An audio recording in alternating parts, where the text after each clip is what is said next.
రాజుల కాలంలో ఉన్నటువంటి భూములు. అవి దేవాదాయ శాఖకు సంబంధించినటువంటి భూములు ట్రస్ట్‌లు. ఆ ట్రస్ట్‌కి హెడ్ మాన్సాస్ ట్రస్ట్ అనేటటువంటిది అశోక్ గజపతిరాజు గారికి వంశపారంపర్యంగా కుటుంబపరమైనటువంటిది. ఇప్పుడు అదితి గజపతిరాజు గారు తాజాగా ఒక 1000 ఎకరాల భూమిని ఏదైతే ఏవియేషన్ ఇన్‌స్టిట్యూట్ పెట్టడానికి ఇచ్చారు. 1000 ఎకరాల భూమి. వాస్తవంగా అది రాజు కుటుంబాల నుంచి వారసత్వంకి వచ్చింది. కాపోతే ఇప్పుడు ప్రభుత్వ భూమి కిందనే ఉంటది. ఈ దేవాదాయ శాఖ కిందకే వస్తుందనమాట. వాళ్ళ ట్రస్ట్ కిందకే వస్తుంది. ఎందుకంటే ట్రస్టులు పెద్ద ట్రస్టులన్నీ కూడా దేవాదాయ శాఖ పరిధిలోకే కదా వచ్చేదది.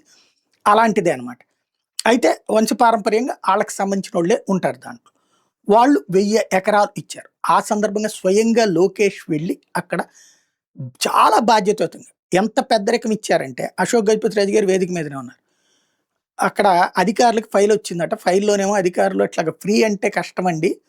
రూపాయన్నా పెట్టాలి అన్నారట. అది రాత్రి పూట్లను ఫోను జేసి అశోక్ గజపతిరాజు గారు లాంటి పెద్దాయన్ని నేను అడగలేను. అందుకనే అత్తి గారికి అడిగితే ఆ రూపాయి గూడా ఒప్పుకోలేదు అన్నటువంటి పాయింట్ చెప్పుకొచ్చారనమాట. అంత జాగ్రత్తగా వాళ్ళు ఇచ్చినటువంటి వాళ్ళని అభినందిస్తూ బాధ్యతాయుతంగా ప్రతి అంశంలో గూడా అటు కార్యకర్తని బాధ్యతాయుతంగా మెలిగేలా చేసుకొస్తున్నారు. పదే పదే పార్టీ కార్యాలయానికి వెళ్ళడం, అట్లాగే ఎవరికెవరికి పదవులు రాలేదో లిస్టులు ఇయ్యమని అడగడం.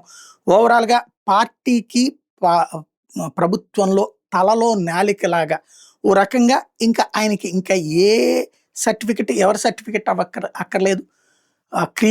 క్లియర్‌గా ముఖ్యమంత్రి పదవికి అర్హుడు అన్నది నిరూపించుకుంటున్నారు.